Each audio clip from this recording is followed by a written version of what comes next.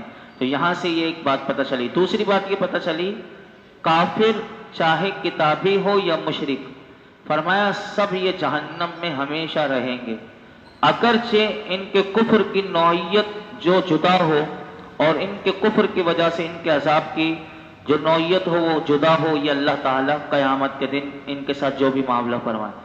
تیسری بات یہ یاد رکھیے گا کہ کفر، یہ جو کفر ہے، فرمایا یہ جہنم میں داخل ہونے کا یقینی سبب ہے۔ اور چوتھی بات یہ یاد رکھیں کہ کافر اگرچہ اسلام کتنی ہی بڑی کوئی خدمت انجام دے، بہت بڑا نیکی کا کام کرے، لیکن فرمایا کہ وہ بدتر ہی ہے، کیونکہ اس کے پاس ایمان کی دولت نہیں ہے۔ پھر آگے ارشاد فرمایا ان الذین آمنوا وعملوا الصالحات اولئک هم خیر البریہ، بے شک جو ایمان لائے اور انہوں نے اچھے کام کیے وہی تمام مخلوق میں سب سے بہتر ہیں۔ اللہ رب العالمین نے اس آیت کریمہ میں پیچھے 72 لوگوں کا ذکر کیا، اب سب سے بہترین لوگوں کا ذکر کیا۔ فرمایا کہ وہ لوگ جو ایمان لائے اور انہوں نے نیک عمل کیے وہ فرشتوں سے بھی افضل ہیں۔ یاد رکھیے گا کیونکہ تمام مخلوق میں فرشتے بھی داخل ہیں۔ اب اس کی تفصیل بھی یاد رکھیے گا کہ بعض لوگوں کو یہ بات سمجھ میں نہیں آتی کہ یہ جو معلوم ہوا کہ جو لوگ ایمان لائے انہوں نے نیک عمل کیے وہ فرشتوں سے بھی افضل ہیں، تو اس کی تفصیل کیا ہے وہ ہمیں ذہن میں رکھنی چاہیے۔ وہ یہ ہے کہ انسانوں میں سے جو اللہ کے نبی ہیں، جنہیں نبوت اور رسالت اللہ نے دی اور جو نبوت اور رسالت کے منصب فائز ہوئے، وہ تمام فرشتوں سے افضل ہیں۔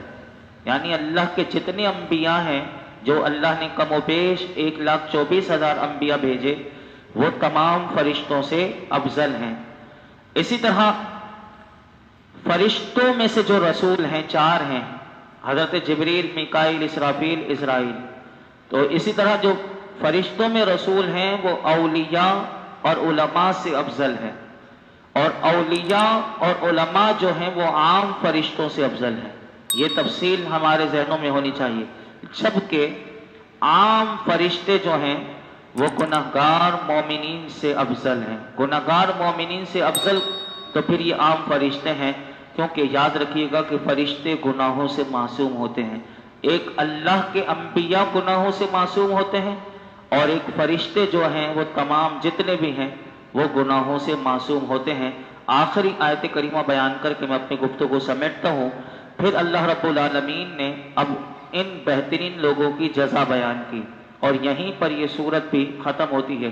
فرمایا جزاؤہم عند ربہم جنات عدن تجری من تحتها الانہار خالدین فیہا ابدا رضی اللہ عنہم ورضوا عنہ ذالک لمن خشی ربہ۔ ان کا صلہ ان کے رب کے پاس بسنے کے باغات ہیں کہ جن کے نیچے نہریں بہتی ہیں، ان میں ہمیشہ ہمیشہ رہیں گے۔ اللہ ان سے راضی ہوئے، اللہ ان سے راضی ہوا اور وہ اس سے راضی ہوئے۔ یہ صلہ اس کے لیے ہے کہ جو اپنے رب سے ڈرے۔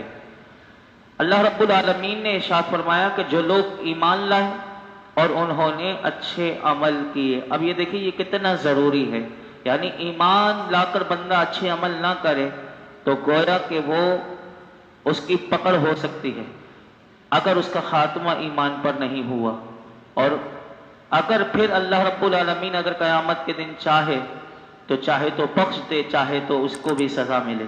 لیکن یہاں پر فرمایا جو لوگ ایمان لائے انہوں نے اچھے عمل کیے، ان کا صلہ ان کے رب کے پاس بسنے کے باغات ہیں، کہ وہ جنت کے وہ محلات ان کے لیے ہیں کہ جن کے نیچے نہریں بہتی ہیں، اور فرمایا یہ جنت میں ہمیشہ ہمیشہ رہیں گے۔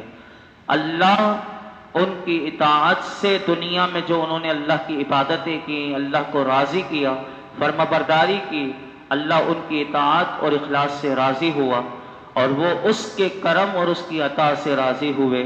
یہ عظیم بشارت اس کے لیے ہے، فرمایا کہ جو دنیا میں اپنے رب سے ڈرے اور اس کی نافرمانی سے بچے۔ تو یہ پیغام دے دیا۔ اس آیت سے 4 باتیں معلوم ہوئی۔ نمبر 1، دنیا کی نعمتیں جو ہیں یہ نیک لوگوں کی حقیقی جزا نہیں۔ اگر نیک لوگوں کو بھی اللہ دنیا میں نعمتیں دے تو یہ حقیقی نعمت نہیں، اگرچہ اللہ تعالیٰ نیکیوں کے صدقے اس سے بھی اسے دنیا میں بھی نواز دے، لیکن جو ان کے لیے اللہ نے جنت میں رکھا ہے وہ تو وہی ملے گا۔ دوسری بات یہ معلوم ہوئی کہ دنیا منزل ہے اور جنت اصلی مقام ہے۔ نمبر 3، جزا کے لیے جنت میں داخل ہونے کے بعد اور وہاں سے نہ نکلنا ہے اور نہ موت کا آنا ہے، یہ اللہ نے اس آیت کریمہ میں بیان کر دیا کہ جنت میں جو ایک بار چلا گیا وہ وہاں سے کبھی نہیں نکلے گا۔ یہ نہیں کہ اسے عارضی جنت میں بھیجا جائے گا، دنیا عارضی ہے، جنت عارضی نہیں ہے۔ اور اسی طرح یہاں موت ہے لیکن وہاں کوئی موت نہیں، وہاں موت کے لیے بھی موت ہے۔ اور آخری بات یاد رکھیں، یہاں آیا رضی اللہ عنہم ورضوا عنہ، یہ ہم کس کے لیے کہتے ہیں؟ لوگوں کے ذہنوں میں یہ ہے کہ یہ صحابہ کے لیے، بے شک یہ صحابہ کے لیے تو ہے ہی، لیکن ہر ولی اور ہر بزرگ کو بھی رضی اللہ عنہ کہہ سکتے ہیں۔ علماء کہتے ہیں یہ لفظ صحابہ کرام کے ساتھ خاص نہیں، اس آیت کریمہ میں یہ مضمون بالکل صاف طور پر موجود ہے کہ اگر کسی ولی کو یا کسی بزرگ کو اگر کسی نے رضی اللہ عنہ کہہ دیا تو یہ بالکل کہہ سکتے ہیں۔ بعض لوگ اس سے گھبرا جاتے ہیں، یہ تو صحابہ کے لیے تھا تو اس کو کیوں کہہ دیا، تو یہ بالکل کہہ سکتے ہیں۔ اس کا ترجمہ یہی ہے کہ اللہ ان سے راضی ہوا اور وہ اس سے راضی ہوئے، تو جو اللہ سے راضی ہوا اور وہ اللہ سے راضی ہو گیا، اللہ ان سے راضی ہو گیا، تو یہ ایک دعا ہے کہ جو کسی بزرگ کے لیے کسی ولی کے ساتھ کہا جاتا ہے۔ کل انشاءاللہ نئی صورت ہے سورہ زلزال، اور زلزال کہتے ہیں ہلا دینے والی، یعنی کیا ہلا دیا جائے گا کہ قیامت سے پہلے سب کچھ زمین کو پورا ہلا دیا جائے گا، اور جب زمین کو اللہ ہلائے گا قیامت سے پہلے تو اس کا ہلانا کیسا ہوگا، وہ منظر سورہ زلزال میں بیان کیا گیا۔ کل انشاءاللہ ہم سماعت کریں گے۔ اللہ رب العالمین ہم سب کو قرآن حکیم کا نور اور اس کا فیضان نصیب فرمائے۔ الحمدللہ رب العالمین والصلاة والسلام علی سید الانبیاء والمرسلین وعلی آلہ واصحابہ اجمعین۔ یا اللہ بچوں کو سنا اس میں کوئی غلطی کوتاہی معاف فرما، اپنی بارگاہ میں قبول فرما۔ سورہ بینہ کا مکمل درس سننا اپنی بارگاہ میں قبول فرما۔ اللہ سورہ بینہ کے ایک ایک حرف کا نور عطا فرما یا رب العالمین۔ سورہ بینہ کی تلاوت، اس کا درس، اس کی تفسیر سننے کی برکت سے جتنے بیمار ہیں اللہ سب کو شفا عطا فرما یا اللہ سب کی بیماریاں دور فرما دے۔ ہمارے گھر والوں میں، بہن بھائیوں میں، ماں باپ میں، بیوی بچوں میں، اعزہ و اقارب میں، دوست احباب میں، نمازیوں میں، اللہ جو بیمار ہیں میرے مولا سب کو شفا عطا فرما، سب کی پریشانیاں دور فرما، سب کی دکھ تکلیف دور فرما، ہمارے لیے خیر کے دروازے کھول دے، دونوں جہانوں کی خیر عطا فرما، خیر کی کثرت عطا فرما، خیر کو تقسیم کرنے والا بنا یا اللہ۔ شب جمعہ ہے، سورہ قرآن کی برکت سے اپنے محبوب کے صدقے ہم سب کو علم نافع عطا فرما، ہماری جہالت دور فرما، ہمارے اندر ظاہر میں باطن میں جتنی خرابیاں برائیاں ہیں اللہ قرآن کی برکت سے دور فرما دے۔ اللہ ہمیں نیک صالح متقی پرہیزگار بنا، حقیقتاً نیک بنا، اپنا خوف عطا فرما یا اللہ۔ یہ ہم نے آخری لفظ جو سنا ذالک لمن خشی رب، یہ سارے انعامات اس کے لیے ہیں کہ جو تجھ سے ڈرے۔ اللہ ہمیں تجھ سے ڈرنے اور اپنا خوف، حقیقتاً اپنا خوف عطا فرما، اور یا اللہ تیرے حبیب کی نافرمانیوں سے بچا۔ آج تک جتنے دعائیں کی ہیں آئندہ کریں گے، پروردگار عالم ہماری تمام دعاؤں کو قبول فرما۔ وصلی اللہ تعالی علی خیر خلقہ محمد وعلی آلہ وصحبہ اجمعین۔